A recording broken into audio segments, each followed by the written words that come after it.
Welcome back to KGSM-TV. I'm Harry Loomis. And I'm Reese Payne. Missouri Western is full of employees who were once students here.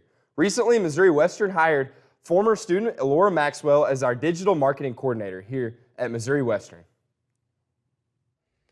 Elora Maxwell, former student and our digital marketing coordinator here at Missouri Western. Elora has recently been hired here at her alma mater and is well respected by her former classmates and her colleagues who were once her teachers. Elora is excited to continue her journey here at Missouri Western, and her colleagues are thrilled to have her back on campus.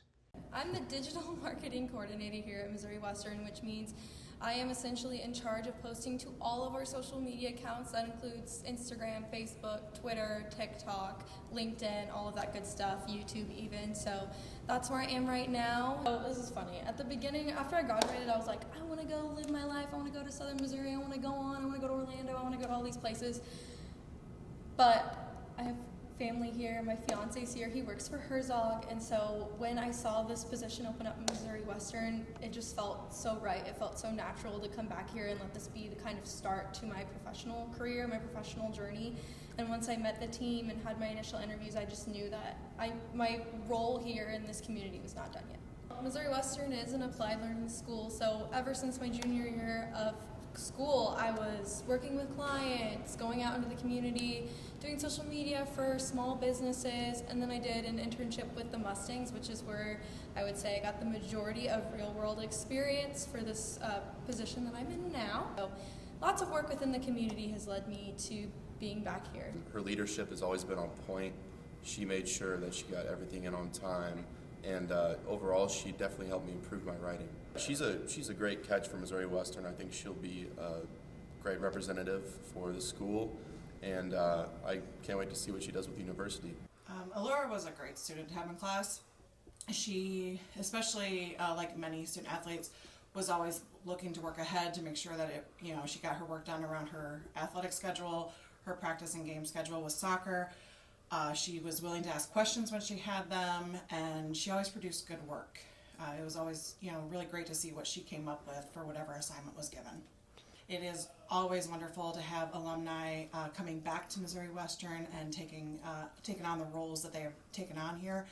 And I know what Elora can do with social media, so I think she'll do great in the position she's in. Say to the graduating kids and the kids still left in the department that I came from that, you might have a plan for yourself. You might want to go on and do crazy things other places, but don't forget to look at home first, because this place is familiar. This place is home to me, and I'm sure it feels like home to a lot of other people there too. And so don't force your time here to be over when you walk across the stage at graduation. Like, keep your mind open to all the opportunities that are here in St. Joe and in Kansas City.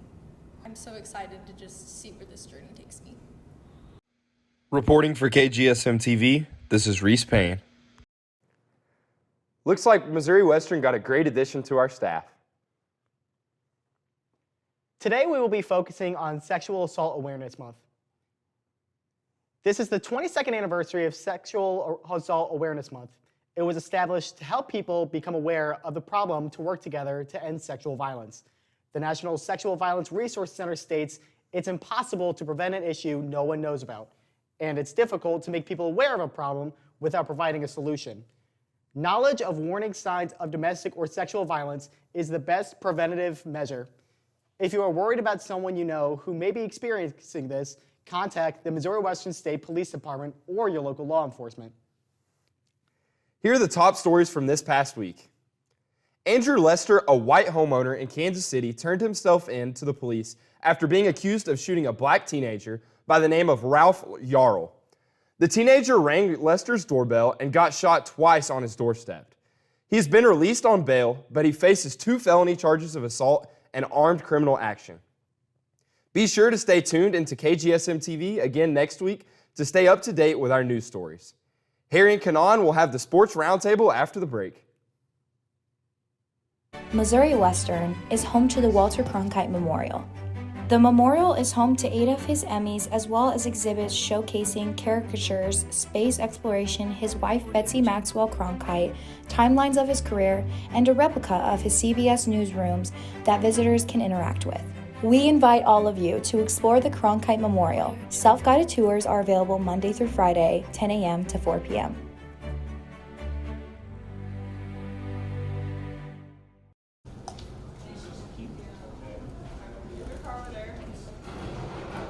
Hello, welcome to the esports arena.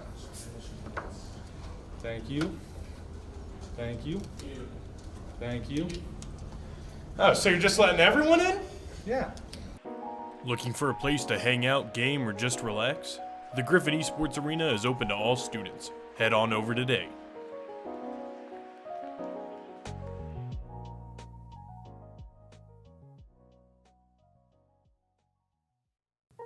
(2,900) home clothes dryer fires are reported each year and cause an estimated 5 deaths, 100 injuries, and $35 million in property loss. When we hear the words home fire prevention, we often think of lit candles, grease fires, and electrical fires. However, one of the most common house fires comes from unclean dryer vents. Dryer lint is highly flammable. It is recommended the dryer vents are cleaned every 6 months. Call your local HVAC services or fire department for more information on how to clean your vents. Welcome back to KGSM-TV. I'm Kanan Bielovats. I'm Harry Loomis, and we are back with the Sports Roundtable. We're back to the normal setup this week. Kanan put me through the ringer last week with the NHL playoff preview. This week, I'm back to asking the questions. We have NBA playoffs to talk about this week. Kanan is my local basketball source. So, Kanan, are you ready to go? 100%. I'm ready to do this. All right, so we're about 3 games into every series so far. We got the play-in tournament out of the way. We kind of have an idea of where all the series are looking. What's been the best first-round series so far, in your opinion? Oh, easily Suns, Clippers. You got two top-tier teams in the league. Kawhi Leonard, Paul George, Russell Westbrook, Ivica Zubac on the Clippers. And on the Suns, you have Devin Booker, DeAndre Ayton, Chris Paul, but their newest addition, All-Star and future Hall of Famer Kevin Durant. Everybody knows what Kevin Durant can do. He's one of the greatest scorers of all time. Devin Booker, amazing scorer as well. DeAndre Ayton holds down that paint, and anchored by Chris Paul, one of arguably the greatest point guards of all time. But on the same side, Russell Westbrook, amazing point guard, going to go down as one of the greats. Kawhi Leonard, Paul George, who are 2 of the best elite talents in the NBA. And honestly, Paul George has been underrated. Yes, he's out with injury, but when he's playing, he does a great spark on this team.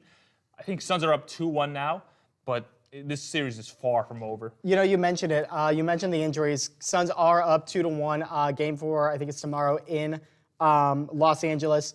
But we mentioned the injuries. Paul George has been out all series. They're talking about possibly bringing him back for Game 5. Kawhi Leonard missed Game 3 with injury. Clippers lost that game.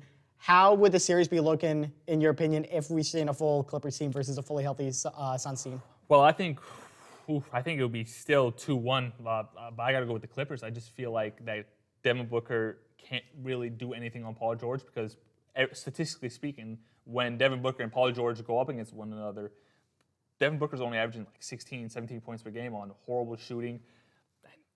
Paul George, like, what more can you say about him? A past MVP candidate, a future Hall of Famer, underrated. I agree. Which is crazy, I think, because a couple of years ago when he was with the Oklahoma City Thunder with Russell Westbrook, he was averaging 30 points, like 7 rebounds, like 5 assists. He was the MVP candidate. Absolutely. And comes to LA, doesn't find the same amount of success. But if this is a year for them, if Paul George and Kawhi were healthy with this roster they have, Norman Powell who can stretch the floor, play amazing defense. You have Zubac holding down the middle. This team could go far. I think this is the year. I think the West is as open as any year it's ever been. 100%. The Suns might be the hardest competition they face going forward. One team, let's move on. One team that has shocked everyone this year, probably the best story in sports this year, the Sacramento Kings. They've been lighting the beam a lot. No one knew what to expect. Haven't made the playoffs since 2006. They're the 3 seed in the playoffs this year. They're up 2-1. All the Golden State Warriors. The Warriors took Game 3 last night, even despite Draymond Green's suspension for stepping on Domantas Sabonis. What kind of expectations did you have on the Kings? I know it's kind of hard to predict. Kind of young, inexperienced teams like the Kings, what they're going to do in the playoffs. But what kind of did you expect to see from them? Well, I expected them to be a play-in team originally. I saw the pieces there. I thought they were a couple years away. Monty Brown is a great coach, but I just thought they were a couple pieces away.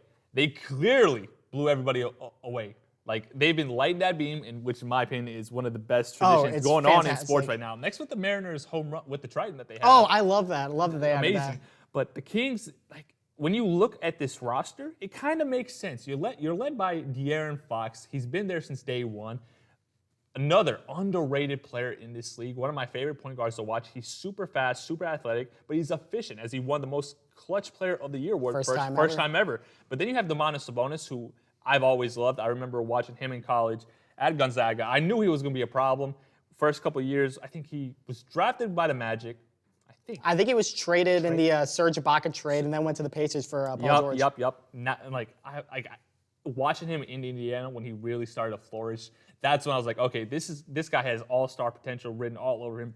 Potential MVP one day if he stays healthy. Wow. And then you have Malik Monk, played with De'Aaron Fox in college. They always just connected on the college court. They were electrifying. It was always so much fun to watch that Kentucky backcourt of Fox and Monk light up the world. And then you have Kevin Huerter, you have Harrison Barnes, who's going to play a big role coming up in Game 4. He was a former Golden State Warrior for 4 years, won a championship with them. And then you have Alex Len, you have Richaun Holmes, big physical bigs that would love to put a beating on you. Something that Golden State has always struggled with is their lack of big men. Mm-hmm. Yes, you have Kevon Looney. Yes, you have Draymond Green, but you don't have that 6'9", 6'10", 6'11", 7-footer that you need come playoff time. Because when it comes to securing securing a clutch rebound in the playoffs, 9 times out of 10, the guy with the bigger height, wider wingspan is going to grab it over you. Yeah, absolutely. I thought when they drafted James Wiseman in 2020, I thought that was going to be the piece. The kind of the missing piece, like you said, they've always needed a big guy that's 7 foot, potential superstar in the making, just hasn't worked out, got traded to the Pistons. I still think he can be a superstar. I think that fit with Cunningham, he's going to be great. Potentially they even get Victor Wembanyama, that's going to be scary. Yeah, it would be. Victor, Wiseman, and Cade, that's going to be scary. That's got a lot of superstar potential. You've talked about Malik Monk. It's been cool to see. You know, he was in that incredible high school class of 2016 with guys like Markelle Fultz, Lonzo Ball, Jason Tatum, among others. Josh Jackson was a huge prospect. He didn't pan out. But he struggled for a while, kind of getting his footing in the NBA. Didn't really work in Charlotte, didn't really work in LA. Started to figure it out. He's finally putting it together. He's one of those guys that he can catch fire, and he's one of the most fun guys to watch. He can just do it all on the court. 100%. Like you said, Charlotte was kind of a down, not the same Malik Monk that I saw in high school when he was going up against Jason Tatum. Those battles were legendary on the circuit. College dominated once again. But the NBA is a different league. It's going to take time to adjust. It takes a certain belief system that thinking, can I do this? Can I really compete with the best of the best? Mm-hmm. He never gave up. Charlotte was a kind of a tough situation for him. He got out to the Lakers. First couple games with the Lakers, I think first 20 games, he played phenomenal basketball. And then he just kind of fell into that slump again. But when you're down in that hole, you need a friend to call. What does he do? Call his old buddy from college, his brother De'Aaron Fox, and they've been just... It's so fun to watch those two. It's like I'm back in my freshman year of college. Looks like you're just playing with your buddies, doesn't it? Exactly. That's the best thing. But he's so talented to watch. It's super athletic, can shoot, does it all. Absolutely, does do it all. Three-way scorer. Yeah, and let's move on. One of the key things that we've noticed so far in this playoffs is the injuries. We talked about it a little bit with Paul George has missed the whole series so far for the Clippers. Kawhi Leonard missed Game 3. Even across the NBA, the Bucks Heat are 1 versus 8 matchup. Giannis Antetokounmpo got injured in Game 1, missed Game 2. The Bucks still end up winning that game. Tyler Hero for the Heat broke his hand. I think he's having surgery. He's out until at least the finals.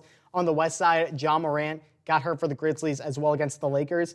That's a lot of star power that's been injured. Kanaan, who do you think out of those teams, or maybe someone I'm missing, who do you think is in the most injury trouble? Well, the Grizzlies, Bucks, I'm not worried about them at all. The Clippers, I'm not worried about. It's the Miami Heat. Look, when you're on number 8 seed, you need everybody to be locked in and not injured. Look, Jimmy Butler, one great player. You have Bam Adebayo. He's great too. But you need that third piece. Tyler Hero is a defensive juggernaut. He's amazing on the offensive side of the ball. When they drafted him, I knew he was going to be a perfect fit with them. You have Max Strus. You have Gabe Vincent. You have Kevin Love. But they're aging. Kevin Love is 37, turning 38. You don't know about what Max Strus can do or Gabe Vincent can do in the playoffs because this is their first time in it. You have Caleb Martin, who had a fantastic Game 1, kind of fell off in Game 2. It's the consistency that matters. In that 2020 squad, who was there? Bam Adebayo, Jimmy Butler, Tyler Hero. You build off that. Yes, you have Kyle Lowry, who did win a championship, but this isn't the same Kyle Lowry from all those years ago. Age caught up to him for sure. Age caught up to him. But the Heat, they have to rebound from this. They can't look at their season as over. That's 20 to 30 minutes of Tyler Hero's minutes that are open open for grabs. You have to go out and prove yourself in practice. You have to prove yourself in game 3, because if you don't, you go down 2-1. 2-1. And that's just something you can't do, because when Giannis comes back, he's going to be attacking the paint ferociously. Yeah, the Heat do have home court advantage now, stealing game 1, but we talked about it. The Heat going from the 1 seed to the 8 seed a year ago. They kind of had their backs against the wall all year long, and against a team like the Milwaukee Bucks, who have championship potential, championship expectations, I should say. You need every single weapon you have. Tyler Hero, such a great shot creator. The Miami Heat aren't going to shoot the ball as well as they did in Game 1. The Bucks aren't going to shoot as poorly as they did in Game 1. I don't think you can rely on that in 3 straight games. That's going to be a tough uphill battle for them. Right, and like you said, Tyler Hero, amazing shot creator. You have him as one of the most underrated shot creators in the NBA, too. I would say that for sure. He's a guy that doesn't get the attention he deserves. He plays on a team that has a lot of depth but doesn't have... Jimmy Butler's a great player, but I wouldn't consider him quite on the superstar level as the guys like, Giannis, Embiid, Nikola Jokic, some of those MVP finalists. I think he's in that next tier of excellent players. I'm about to ask you a question, though. Do you think, though, Tyler Hero can elevate his game to a superstar level, or do you think he's always just going to be in the tier of very good? I think he's always going to be in the tier of very good, and to be fair, that's not bad. There's only very few guys that you look at and say, this guy can be the best player on a championship team. I don't know if I see that with Tyler Hero, but he's an excellent second or third option on a championship team. We saw it in Miami as a rookie. He took 2 games in the finals against that juggernaut of a Lakers team. I mean, LeBron, obviously won that, but he has high praise over Hero that series too. I'm excited to see him though, but he has to get healthy. The Heat have to lock in. Let's move on. Judging some of the teams in the playoffs this year, who do you think is one that you think is a little bit overrated or maybe not as good as their seeding would suggest? This might seem a little crazy, but the top 2 seeds in the West, number 1, the Denver Nuggets, number 2, the Memphis Grizzlies. Wow. I've seen this story before, and yet we keep falling for it. Denver Nuggets, they dominate their first round. Second round, they run into a powerhouse buzzsaw. This has been happening for the last 3 years now, and at some point, we just got to say it's not going to happen. I don't think it's going to happen this year because the West, yes, it is open, but I just think everybody else on the West just outpowers that Nuggets team. And then you have the Memphis Grizzlies. Look, they're extremely talented, but their biggest concern, their ego and their immaturity. It's themselves. It's always been themselves. You're shooting yourself in the foot. Look, everybody knows how great of a player Ja Morant is. In my opinion, a top 3 point guard in the league today, could be debatable. But we know his problems off the court, legally, and some other stuff. You have Dylan Brooks, who talks a lot of trash, but he hasn't earned that right to talk trash. Yes, he's in the NBA, but averaging 15 you don't disrespect LeBron like that. You don't disrespect LeBron. You don't disrespect Draymond Green, because their legacies, their awards, what they've done in this league will forever outshadow you unless you turn into prime Michael Jordan. Desmond Bane, too, just ill-advised comments. And then Dylan Brooks, again, I just got to mention it. Dude, trash-talking LeBron saying, I'm not worried about some 40-year-old. This 40-year-old is the best 38-year-old that I've ever seen in the league. 20 years of just dominance, okay? Yes, he's missed some games this year, but every time he's on, he's one of the best players in the world. He's still a walking 27-7. 27-7-7. And Dylan Brooks called him out. LeBron is going to do a lot of stuff to that Grizzlies team. I have LeBron dropping 40 in a blowout win. I wouldn't doubt it at all. And, an interesting thing, you mentioned the Denver Nuggets first seed, same team as usual. In my opinion, we have another team on the East Coast that's just like that. In my opinion, that's the Philadelphia 76ers. Never seen anything. Embiid might win MVP this year. Harden's a great second option. Tyrese Maxey's a good player. They've been dominating the depleted Brooklyn Nets, whose best player is probably Michael Bridges and maybe Spencer Dinwiddie. I don't see a lot of promise going forward out of this team. I don't. James Harden has been linked to Houston alongside Jaylen Brown, but I just don't see this 76er squad making it past the second round. I think the Celtics and the Bucks are just too good at the 1 and 2. It is, and it's just, this is a great team, but you just can't get it done right now. You need a third piece. You have Joel Embiid, who's a dominant player. You have James Harden, who's a dominant player, but they disappear in clutch playoff moments. Could this year be a difference? Maybe, but we just have to wait and see. All right, let's wrap it up. Who's going to be your finals matchup? Who's going to win? Who's your MVP? Bucks, Suns finals matchup. The storylines are all there. Milwaukee defeating Phoenix for their first championship in 50 years. Chris Paul still longing to get that first title. Devin Booker looking to get revenge, but now they have Kevin Durant. Ladies and gentlemen, if you don't remember, the Milwaukee Bucks beat the Brooklyn Nets to get to the Eastern Conference Finals. If Kevin Durant's foot was a 0.25 centimeters shorter, the Nets are going to the Eastern Conference Finals, They're beating the Atlanta Hawks, and that's a ring for them. But I'm excited. I think it's going to go to 7. Milwaukee Bucks. Giannis Antetokounmpo continues his legacy, wins another ring, wins another Finals MVP. I've got Phoenix Suns making it like you said. Chris Paul's got another chance at a championship. Kevin Durant's got a chance at legitimizing his career. He's going to face the Boston Celtics. Ooh, I've got good pick. them beating the Bucks in 7 games. We debated that all year long. All year. Celtics have had a lot on the line, too. There's reports Jaylen Brown might be gone if they don't go all the way. Lost in the finals last year. Jason Tatum struggled a little bit. I think they're going to rebound. I've got the Boston Celtics winning the NBA Finals. Jason Tatum's going to be your Finals MVP. Chris Paul's going to have to wait another year for that championship. Kevin Durant's going to have to take another year, try to rebound and do it again with a full year with that Suns team. Who knows next year? But I've got the Celtics getting number 17 this year. If you don't mind me asking, who do you think is going to be an unexpected key piece for that Celtics team? Underrated piece. I think the big matchup there is going to be Al Horford. Oh, Dude's great. Yes. been drafted in 2007, same year as Kevin Durant, but he's been phenomenal his whole career. Been a really good pickup for that Celtics team. It's going to be fun to watch, Harry. I'm excited for the playoffs. I know you are as well. I'm going to be tweeting my thoughts all game and lots of analytics, lots of late nights with coffee, but hey, basketball is amazing. Hey, that's the game. That is the game. Thanks again. That's our round table. We'll wrap up the show after this. Hi, I'm Teresa Harrington. I am the founder of Creatures by Teresa, and what we do is we have a small animal rescue that we take in all the small animals, no dogs and cats, rabbits, reptiles, fish, birds, things like that. We have a Facebook page, we have a website, and we have put all our animals up for adoption on Pet Finder. So that way people can see what we have up for adoption. But our adoption events and our library and school programs are our greatest fundraisers right now. We also do things like we will bring animals to birthday parties and things like that. So the kids can get an up close personal experience with some of the animals that they may not.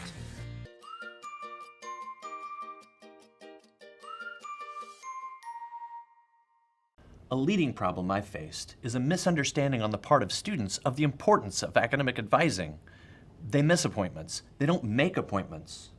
But what's most disappointing is when they come unprepared. Give me a student with a plan in their head, or better yet, on paper. We could talk about their interests, not just about their classes.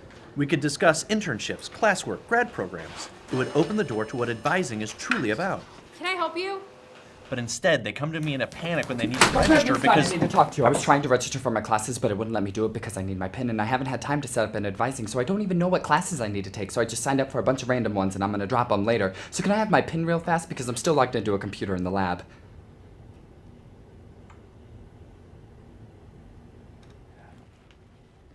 Am I interrupting? Take ownership of your education. Make the most of your advisement by being proactive, punctual, and prepared. You'll open the door to more personalized attention and avoid costly setbacks. It's never too soon to begin planning your next steps at Missouri Western. Coming up on Friday, April 28th, we'll be wrapping up KGSM-TV for this semester. Also, the Griffin Film Festival will be taking place on the 28th at the Missouri Theater from 6 to 9 p.m. Student attendance is highly encouraged. And Kanan and I will recap the past year of Griffin Athletics with a special final installment of the Sports Roundtable. Be sure to stay up to date with all things KGSM-TV by following us on our Facebook and YouTube pages. We'll see you again on Friday. Have a good day, everyone.